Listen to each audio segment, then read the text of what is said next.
એટલું ગંભીર પરિણામ આવતું હોય છે કે જેમાં ઘરના સદસ્યોના જીવ જવાની પણ શક્યતા રહેલી છે।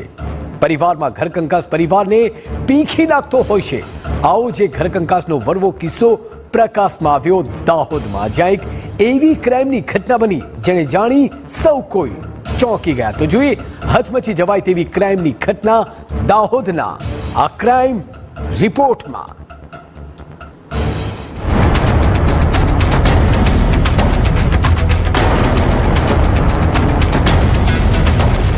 લોકોના ટોળે ટોળા આક્રંદ।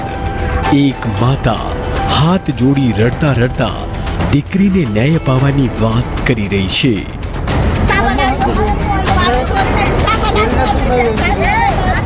મહિલાઓના ટોળે ટોળા, ટોળામાં આક્રંદ સાથે જોવા મળતો રોષ। આખરે કોણ છે મૃતક મહિલા?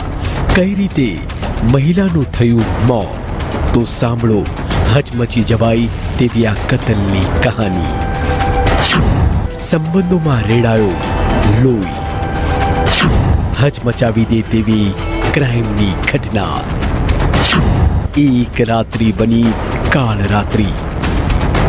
તારીખ 20 જૂનના રોજ રાત્રિના સમયે દાહોદ જૂની કોટ રોડ પર આવેલા સ્વામિનારાયણ મંદિરની સામે રહેતી આ 22 વર્ષીય ડિમ્પલ પરમારનું અપમૃત્યુ થતા પતિ મેહુલ કુમાર પરમાર દ્વારા રાત્રિના સમયે ઉલટી થયા બાદ પત્ની ડિમ્પલનું મૃત્યુ થયાના મતલબની જાણ દાહોદ ટાઉન પોલીસ મથકમાં તો મરણ જનાર ડિમ્પલબેનના પિયર પક્ષના લોકોએ દીકરી ડિમ્પલની હત્યા કરવામાં આવી હોવાના જલંદ આક્ષેપો સાથે ભારે હોબાળો મચાયો હતો।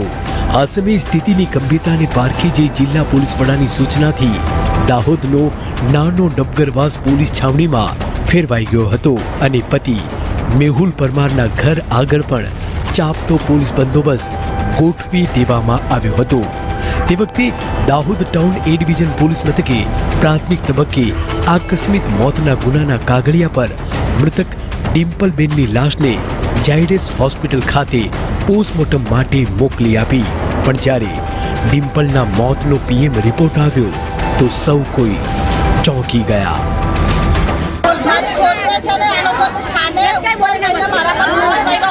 मम्मी તમે મને કાલે લેવા આવો ને તો દાદા પરથી કૂટીને મરી ગઈ।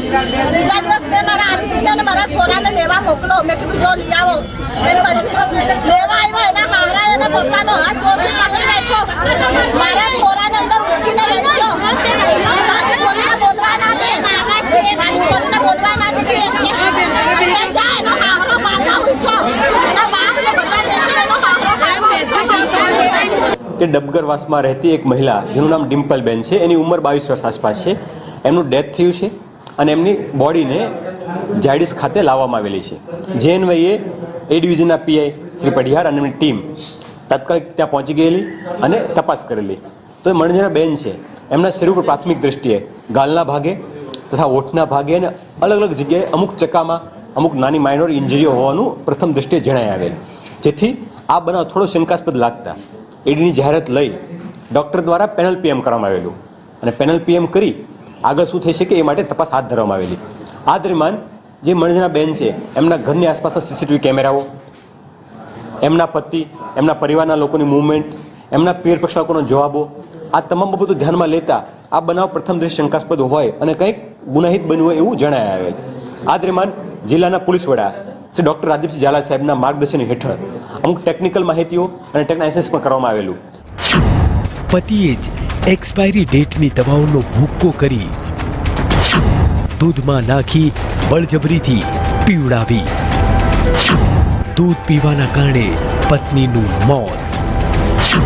હત્યારો પતિ સકંજામાં। દાહોદ શહેરના નાના ડબગરવાસમાં રહેતી ડિમ્પલબેન મેહુલ પરમાર સાથે 5.5 વર્ષ અગાઉ લગ્ન થયા હતા। લગ્ન જીવન બાદ એક પુત્રનો જન્મ થયેલ। ત્યારબાદ પતિ પત્ની વચ્ચે અનેકવાર અણબનાવ થતા હતા। 1 માસ અગાઉ આ જ ઘરકંકાસ વધી જતા ડિમ્પલ પોતાના પિતાના ઘરે જતા રહ્યા હતા। જે બાદ પિતા દ્વારા પુત્રીનો ઘર સંસાર ના ભાંગે તે માટે સમાજના આગેવાનોને સાથે રાખી સમાધાન કર્યું હતું। તો ડિમ્પલબેનને 1.5 માસનો ગર્ભ રહ્યો. થોડા દિવસ ઘર સંસાર સારો ચાલ્યો. ત્યારબાદ ફરીથી આ ઘર કંકાસ શરૂ થયો. ઘર કંકાસના પગલે પતિ મેહુલ દ્વારા પોતાની પત્નીને કેવી રીતે પતાવી દેવી તે માટે યુટ્યુબમાં વિડીયો જોતો હતો. ઘટનાના દિવસે ડિમ્પલ ઘરે સાંજના સમયે હતા. તે દરમિયાન પતિ મેહુલ મેડિકલ સ્ટોર પરથી ઊંઘની ગોળીઓના 2 પત્તા લઈને આવ્યા અને તેનો ભૂક્કો કરી દૂધમાં ઘોળી દીધી અને આ દૂધ ડિમ્પલને પીવા જણાવ્યું. તો ડિમ્પલે આનાકાની કરતા પતિ મેહુલે બળજબરીથી મોં પકડી ગર્ભવતી પત્નીને આ ઝેરવાળું દૂધ પીવડાવી દીધું, જેના પગલે ડિમ્પલનું મોત થયું. પ્રથમ તો દાહોદ એ ડિવિઝન પોલીસે અકસ્માતે મોતનો ગુનો નોંધી હત્યા થઈ હોવાનું સામે આવતા પોલીસે આઈપીસી કલમ 302 મુજબનો ગુનો નોંધી હત્યારા પતિને ઝડપી જેલ ભેગો કર્યો. જેમ એવું જણાવેલું કે જે મણજણાબેન ડિમ્પલબેન છે, એમના પતિ મેહુલ કુમાર કૈલાસચંદ્ર પરમાર, એમણે બનાવના પહેલા પોતાના ફોનની અંદર યુટ્યુબની અંદર ઓવરડોઝથી કઈ રીતનું અવસાન થઈ શકે, ઊંઘની ગોળીઓ આપવાથી અવસાન કઈ રીતનું થઈ શકે, કેટલી ગોળીઓ આપવાથી ડેથ થઈ શકે, આ તમામ લગતના વિડીયો સર્ચ કરેલા, જે હિસ્ટ્રી પણ ટેકનિકલ અમને જણાયા આવતા. આ તમામ બાબતો આધારે અમે ડિમ્પલબેનના પતિ મેહુલને બોલાવી એની પૂછતાછ કરવામાં આવેલી હતી. એ દરમિયાન પીએમ નોટ પણ આવી ગયેલી અને પીએમ નોટમાં પણ જણાવવામાં આવેલું કે જે ઇન્જરીઓ છે એ એન્ટીમોર્ટમ એટલે કે મરણ પહેલાની ઇન્જરીઓ છે. આ તમામ બાબતો સાંઘિક પુરાવા આધારે એમની પૂછતાછ કરતા મેહુલે સ્વીકારેલ કે 19-20ની રાત્રિએ એમને ઝઘડો થયેલ અને એ દરમિયાન પોતે ઊંઘની દવાઓની સ્ટ્રીપ લાવેલા. એ સ્ટ્રીપની લગભગ 2 જેટલી સ્ટ્રીપ ટોટલ 20 ટીકડીઓનો ભૂકો કરી દૂધમાં ઉમેરી આ બેનને પાવાનો પ્રયત્ન કરેલો. તો ડિમ્પલબેનને ઉલટી થઈ ગયેલી. ત્યારબાદ પીવાની મનાઈ કરતા પોતે એમનું મોઢું પકડી એમને દબાવી દઈ બળજબરીથી એમને આ દૂધ પાઈ દીધેલું. ડિમ્પલ ગર્ભવતી હોવા છતાં પણ તેની ઉપર આ હેવાન પતિને દયા ના આવી. ડિમ્પલ એક તરફ માતા બનવાના સપના જોઈ રહી હતી તો બીજી બાજુ આ હેવાન પતિ હત્યાનો ખતરનાક પ્લાન બનાવી રહ્યો હતો. આખરે ડિમ્પલને દવાવાળું દૂધ પીવડાવી તેને મોતને ખાટ ઉતારી. આ હત્યારા પતિના ચહેરા પર પોતાની જ પત્ની અને બાળકની હત્યાનો પસ્તાવો જરાય જોવા મળી રહ્યો નથી. આ હેવાન જેલના સળિયા ગણતો થઈ ગયો. દીકરીઓ પર અત્યાચાર ગુજારનારા આવા ઘણા હેવાન છે જે આજે પણ હેવાન બની દીકરીઓને ભરખી રહ્યા છે.